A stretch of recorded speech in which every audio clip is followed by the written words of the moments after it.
My future stepmom told me to stop eating if I wanted boys to like me, then praised me for starving myself. When I finally told my dad the truth, she shrieked, "You've poisoned him against me, you little bitch." I didn't say another word. That was a week ago. Tonight, police had to drag her away from our front door. I have the opposite of daddy issues. My father is such an amazing man that it tricked me into thinking every man was great. When I was a child and he only had enough change in his pocket for one of us to get ice cream, he always let me have it. And whenever he saw me crying over a bad report card or dumb friend group drama, he would literally take the day off work to take me to my favorite diner and order practically every dessert on the menu. And it's for this reason that he only started seeing someone new when I was 16, because he never wanted me to be confused about who my mom was. Needless to say, I was super happy for him. In just their first month of dating, she bought him flowers, and he was coming home every day from work with an extra big smile on his face. He was practically beaming, and it wasn't until I finally finished high school that I was allowed to meet her. She spoke softly, and I got the impression that she was the type of woman any man other than my father would take advantage of. Very kind. We were sitting at the kitchen table with 2 beautiful plates of homemade pizza when I realized just how wrong I was. Halfway through the meal, my dad went to the bathroom. Suddenly, Catherine put 3 of my slices back on the table. "Your metabolism isn't going to last forever. You'll thank me when you're older." I was so stunned that I didn't even have a chance to reply. And when my dad returned, neither of us mentioned what had just happened. I was going to tell him when she left, but as soon as the door closed, he began singing her praises. "Isn't she just the best? I'm thinking of proposing to her soon. What do you think, darling?" His joy was practically lighting up the entire room. I couldn't be the one to put it out. "Yep, she's great." A few days later, I woke up to him hitting me with a surprise. It was a leaflet for a holiday in Miami. "Honey, there's a huge discount for this resort in Miami. I was thinking the 3 of us go. You, me, and Catherine." A cold dread instantly filled my stomach. "No, you and that crazy beach can count me out," I wanted to yell. But instead, I plastered on a huge smile and said, "Of course I'm down." He then sat on the edge of my bed and booked it right there on his phone. I decided to make the most of the trip and packed all my summer clothes. Tube tops, linen pants, shorts, you know the drill. When we got there, the sunlight instantly entered my bones, and I swear I felt like I had popped a Emily or something. Me and Catherine were lying on the sunbeds when I felt it, a pinch on my upper arm. "Darling, you look like a beluga whale," Catherine said with disgust. She proceeded to take my tray of food and throw it out. "If you want the boys to like you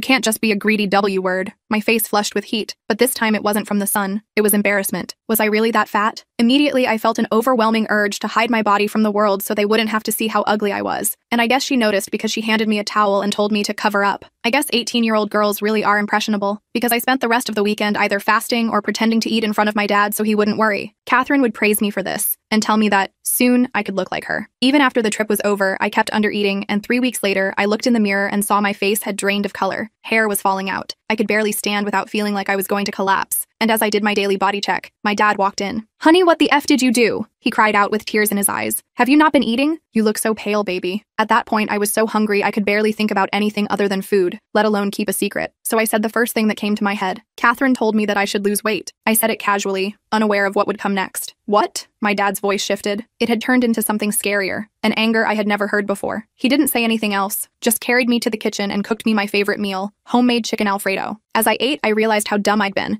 and vowed to myself to never punish my body again. Suddenly, my dad's voice erupted through the walls. This was the first time I had heard him raise his voice at anyone. When he returned, his face was bright red with anger, and I discovered Catherine was the source of his fury. "We broke up," he said. "Wait, Dad, I don't think she meant to hurt me." "It's not your fault," he interrupted my guilty explanation. "She's an adult, and she should have known better." He then sat beside me, and we spent the rest of the day watching Vampire Diaries, my comfort show, together. So I was right beside him when he got the text. It was a photo from Catherine, an ultrasound. "It's yours, and we can either get back together, or you can say goodbye to your future baby," the message read, the words like a slap across both our faces. I stared at the message, my heart pounding against my ribs so hard I thought it might break through. I quickly replied, asking Tara, a mutual friend who'd introduced them, what she meant by, "done this before," a cryptic message she'd sent me earlier that day. Her response came almost immediately, my phone buzzing in my sweaty palm. Catherine faked a pregnancy 2 years ago with her ex, Declan. She even bought fake ultrasound photos online. When he finally demanded she see a doctor with him, she staged a miscarriage. By then, she'd already moved into his house and isolated him from everyone. My hands trembled as I typed back, "How do I know you're telling the truth?" She sent screenshots of old conversations between her and Catherine, discussing the plan to trap Declan in sickening detail. There were even photos of Catherine with a clearly fake baby bump, the kind you could buy online,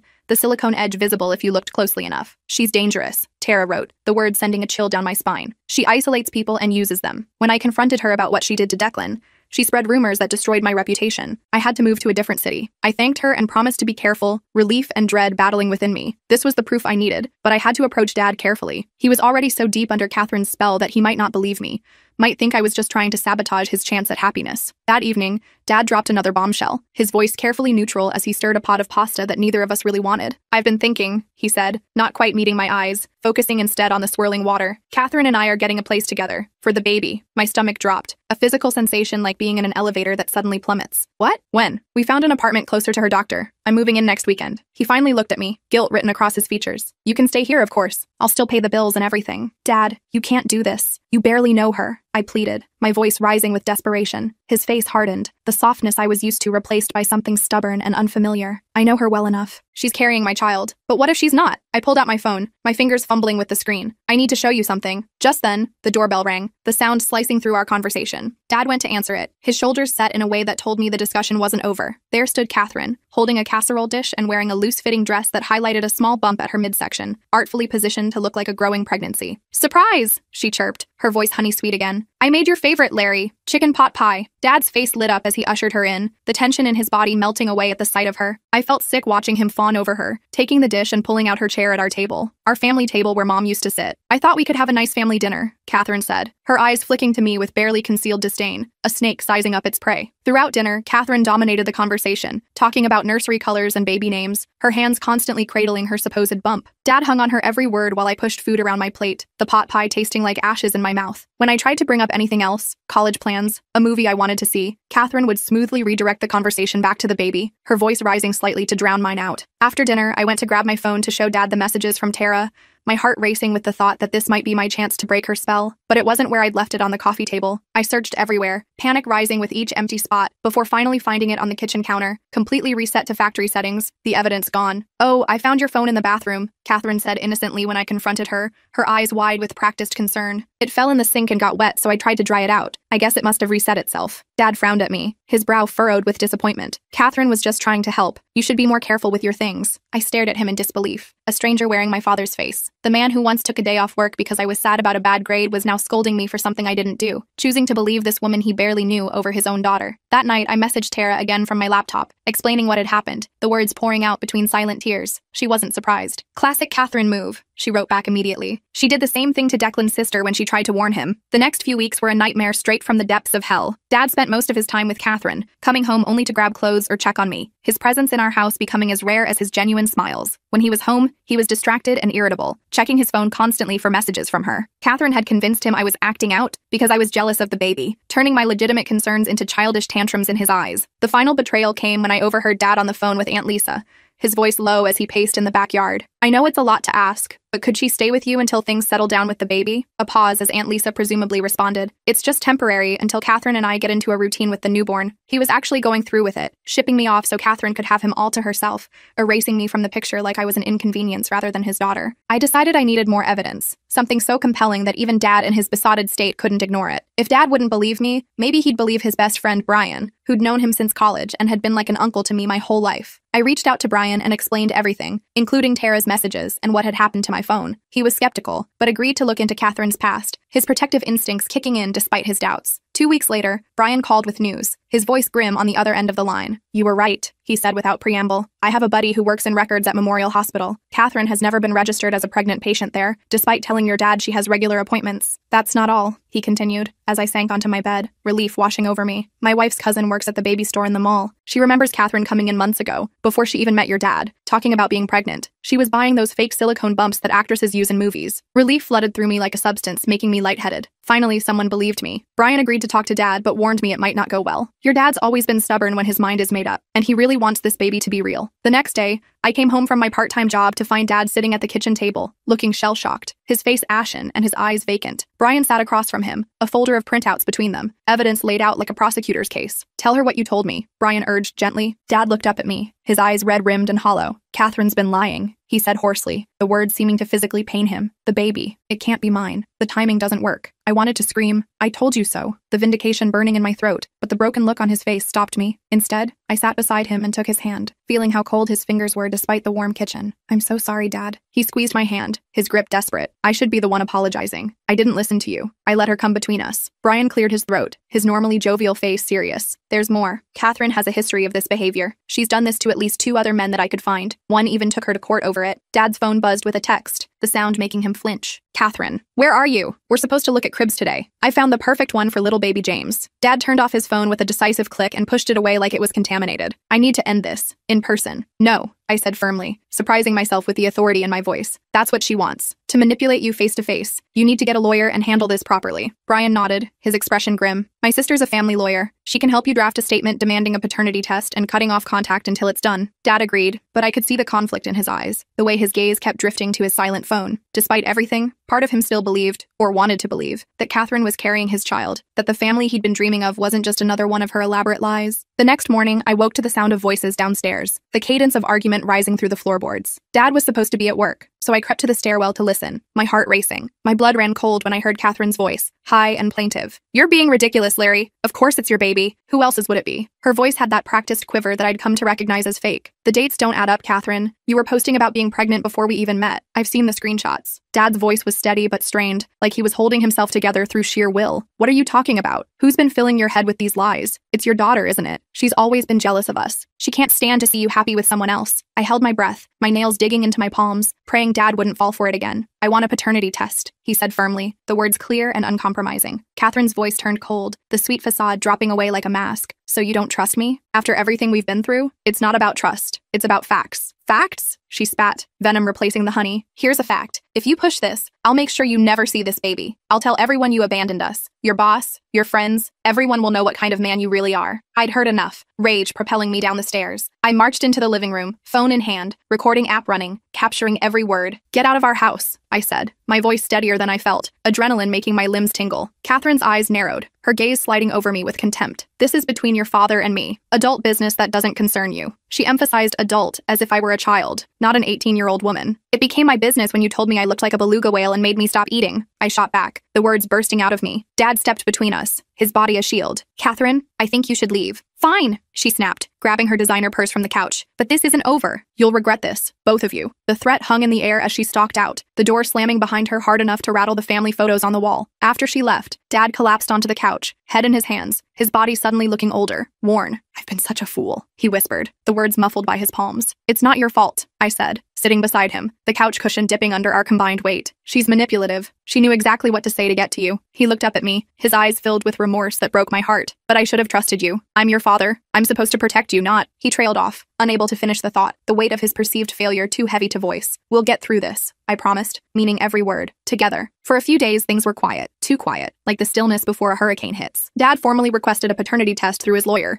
and Catherine responded with a barrage of texts alternating between tearful pleas and vicious threats. Dad didn't respond to any of them, following his lawyer's advice to maintain complete silence. Then the social media attack started, a digital assault that caught us off guard. Catherine posted tearful videos claiming Dad had abandoned her and their unborn child, her makeup artfully smudged to suggest hours of crying. She created a fundraiser for single mothers betrayed by their partners, with her story featured prominently, painting herself as the victim of a heartless man. People we knew started commenting, some taking her side without question, others confused and asking Dad what was going on. Dad refused to engage, following his lawyer's advice to stay silent until the legal process was complete. But I could see how much it was hurting him, the way he'd flinch when his phone buzzed with another notification. The worst part was when Catherine started showing up at my college campus, a stalking campaign that left me constantly looking over my shoulder. I'd see her watching me from her car in the parking lot, or she'd accidentally bump into me in the cafeteria, her body now sporting a more pronounced bump that I knew was fake. Your dad will come around, she'd say with a cold smile that never reached her eyes. Men always do when a baby's involved, and when he does, you'll be out of the picture for good. I started documenting every encounter, every threat, my phone becoming my weapon, always ready to record. I wasn't going to let her get away with this, wasn't going to let her destroy my father, or push me out of my own family. One evening, Dad and I were having dinner, a quiet meal of takeout Chinese that neither of us was really tasting, when the doorbell rang, the sound making us both freeze mid-bite. It was Catherine, looking distraught, mascara streaking down her face in artistic rivers, her hair deliberately mussed. Please, Larry, I need to talk to you, she sobbed, her voice breaking perfectly. I'm having complications with the baby. The doctor says I need to reduce stress. Dad hesitated, his kind nature warring with his newfound caution, his hand gripping the doorframe. Catherine, any communication needs to go through my lawyer. You know that. Screw your lawyer, she cried, her voice rising dramatically. This is about our child. I stepped forward, unable to stay silent in the face of such obvious manipulation. speculation. If you're having complications, you should be at the hospital, not here harassing us. Catherine's eyes flashed with hatred, the mask slipping for a moment to reveal the venom beneath. You've poisoned him against me, you little bitch. You couldn't stand to see him happy with someone else. That's enough, Dad said firmly, his voice leaving no room for argument. You need to leave. Fine, she hissed, her face contorting with rage. But remember this moment when you're explaining to your child why you weren't there. The guilt trip hung in the air like poison gas. After she left, Dad called his lawyer to report the incident, his voice steady despite the slight tremor in his hands. The next day, I received a message request on Instagram from an account I didn't recognize, the notification making my stomach clench. It was a photo of me walking to class, clearly taken without my knowledge from behind a tree, with the caption, "Accidents happen to girls who don't mind their own business." The threat was unmistakable, sending ice through my veins. I showed Dad, who immediately called the police, his face white with fury. They took a report but said there wasn't much they could do without more direct evidence of a threat. They suggested I be more aware of my surroundings and consider changing my routines, advice that did nothing to make me feel safer. That night, Dad and I had a serious talk, sitting at the kitchen table where this nightmare had begun with Catherine's homemade pizza. "Maybe you should stay with Aunt Lisa for a while," he suggested, his eyes worried, "just until this blows over." "No," I said firmly, my hands flat on the table. "That's what Catherine wants, to separate us. We need to stick together." Dad nodded slowly, a small smile breaking through his worry. "You're right, but we need to be careful. Catherine is unpredictable." A few days later, Brian called with news that made my heart race. He'd found a post from Catherine on a private Facebook group for expectant mothers, dated just a week ago, where she mentioned being 20 weeks along. If that was true, the baby couldn't possibly be Dad's. They'd only been together for about 14 weeks before breaking up. Dad's lawyer advised us to proceed carefully. We needed more than just screenshots that Catherine could claim were fake or taken out of context. We needed her to admit the truth, preferably on record where it couldn't be disputed. The opportunity came sooner than expected. Catherine had been posting increasingly desperate updates about fighting for her family, and how some people will do anything to come between a mother and father. She announced she was hosting a small pre-baby gathering at her apartment, and had invited several of Dad's friends and colleagues, a transparent attempt to force his hand. "It's a trap," I warned Dad as we read the digital invitation she'd sent to his email. "She's trying to publicly embarrass you if you don't show up." "Or it's an opportunity," Dad replied thoughtfully, a spark of the strategic thinker I knew returning to his eyes. "If we both go, with Brian as backup." We hatched a plan over coffee and leftover pizza. Dad would attend the gathering with Brian, acting conciliatory but non-committal. I would arrive separately, keeping a low profile. Our goal was to get Catherine talking about the pregnancy timeline in front of witnesses, to catch her in a lie so obvious that even her most ardent supporters couldn't ignore it. The day of the gathering arrived, sunny and deceptively cheerful. Dad and Brian went in first while I waited in Brian's wife's car across the street, my stomach in knots. After 20 minutes, I received the text signal and entered the apartment building, my heart pounding with each step up the stairs. Catherine's face when she saw me was priceless, a flash of pure hatred quickly masked by a surprised smile that didn't reach her eyes. "Oh, I didn't expect you to come," she said, her voice tight despite the welcoming words. "I wouldn't miss it," I said sweetly, matching her fake tone. "After all, this is my future half-sibling we're celebrating." The apartment was decorated with pink and blue balloons, and a cake declaring, "Baby Patterson coming soon," sat on the table, the frosting expertly piped. About a dozen people milled around, including several of Dad's co-workers and a few women I didn't recognize, all sipping sparkling cider from plastic champagne flutes. Catherine played the perfect hostess, one hand constantly resting on her slightly protruding belly, the other touching guests' arms as she laughed at their jokes. She'd cornered Dad by the refreshment table, speaking intently while he nodded uncomfortably, trapped between her and the wall. I circulated through the room, recording snippets of conversation on my phone, the device hidden in my hand. Several guests mentioned how excited they were that Catherine was finally having her baby after trying for so long. One woman, who introduced herself as Catherine's cousin Maya, was particularly chatty after a few glasses of wine that definitely weren't cider, her cheeks flushed and her words slightly slurred. "Catherine's wanted this for years," she confided, leaning close enough that I could smell the alcohol on her breath. "Ever since things fell apart with Declan. She was devastated after that miscarriage." "Declan?" I asked innocently, feigning ignorance. "Was that before my dad?" Maya nodded vigorously, her earrings swinging wildly. "Oh yes, they were engaged until about 6 months ago. Such a shame how it ended." 6 months ago. Well before Catherine had met my dad at the bookstore where Tara had introduced them. I casually steered the conversation toward the pregnancy, my heart racing with anticipation. "So, when is the baby due exactly?" Catherine's been so private about the details. "Early December," Maya said confidently, counting on her fingers. Catherine's been counting down since she found out in March.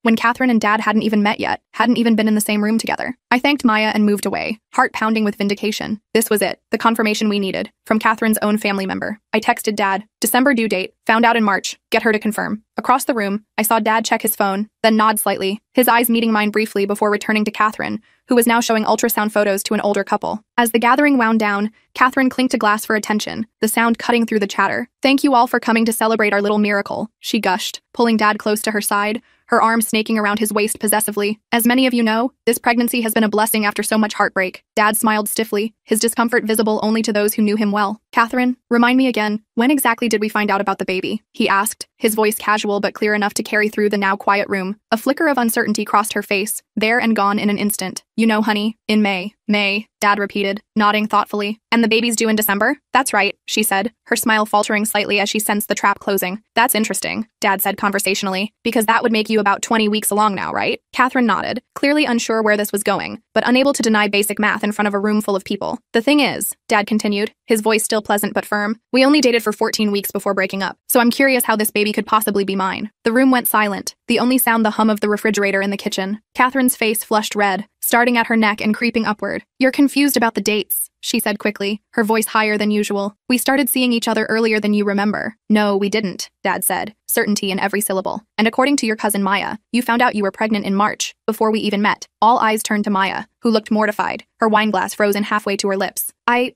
might have mixed up the months, she stammered, avoiding Catherine's glare. Catherine's pleasant mask cracked, fracturing like thin ice under too much weight. This is ridiculous. Are you calling me a liar in front of our friends? I'm just trying to understand the timeline, Dad said calmly, his voice steady despite the tension crackling in the air. Because it doesn't add up. Catherine's eyes darted around the room, taking in the confused and suspicious faces of her guests. Then she looked at me, standing quietly in the corner, phone in hand. You, she hissed, recognition dawning. This is all you're doing. She lunged toward me, but Dad stepped between us, his body a shield. Catherine, stop. This isn't about my daughter. This is about the truth. The truth? She laughed bitterly, the sound harsh and unnatural. You want the truth? Fine. The baby isn't yours. It never was. Are you happy now? The confession hung in the air, stunning in its suddenness. Several guests gasped. Someone muttered, I knew it. In fact, Catherine continued, her voice rising hysterically, mascara beginning to run as genuine tears formed. There is no baby. There never was. But I deserve to have you after what your precious daughter did, turning you against me, ruining everything. Dad looked at her with a mixture of pity and disgust, his face showing the final death of any feelings he might have had for her. I think you should leave, he said quietly, his voice barely audible. This is my apartment, she shrieked, spittle flying from her lips. Then we'll leave, Dad said, taking my arm gently. And I suggest everyone else does too. As we headed for the door, Catherine's voice rose to a scream behind us. You'll regret this, Larry. Both of you will. I'll make sure everyone knows what kind of father abandons his pregnant girlfriend because his fat daughter was jealous. Dad stopped and turned, his face calm but resolute. Catherine, I have everything you just said recorded. If you contact either of us again, or spread any more lies, I'll take it to the police. Do you understand? Her face went slack with shock, the realization that she'd been outplayed dawning slowly. Then, with a howl of rage that seemed barely human, she grabbed the cake from the table and hurled it at us. It missed, splattering against the wall in an explosion of blue frosting. Get out! She screamed, her voice cracking. All of you, get out! We left quickly, along with the other stunned guests, no one wanting to remain in the path of Catherine's fury. In the hallway, Brian clapped Dad on the shoulder, relief evident in his face. You handled that well, man. Dad looked exhausted but relieved, the weight of weeks of manipulation finally lifting. Let's go home. In the car, I finally let out the breath I'd been holding, my body sagging with release. It's over, I whispered, hardly daring to believe it. Dad reached over and squeezed my hand, his palm warm against mine. Yes, it's over. But it wasn't quite over yet. That night, Catherine bombarded Dad's phone with messages, threats, pleas, accusations, each more desperate than the last. He blocked her number after reading the first few. Then she started calling from different phones. The numbers unfamiliar, but the voice unmistakable. We unplugged the landline after the third call, the silence a blessed relief. Around midnight, we heard a car screech into our driveway, tires protesting against the sudden stop. Catherine stumbled out, clearly hammered, and began pounding on our door, each blow making the wood shudder. Larry, I know you're in there. We need to talk. Dad called the police while I recorded her through the window, my phone capturing every slurred word and dramatic gesture. She was screaming incoherently, occasionally stopping to sob dramatically, mascara streaking down her face in black rivers. You're choosing that fat cow over me? She'll never make you happy. She'll just drag you down like she always has. When the police arrived, their lights painting the street in red and blue, Catherine tried to claim that Dad had assaulted her, pointing to a bruise on her arm that looked suspiciously like makeup. Fortunately, my recording showed she'd arrived already agitated, the bruise visible before Dad had even opened the door. The officers escorted her off our property with a warning, one of them staying behind to take our statement for a potential restraining order. The next morning,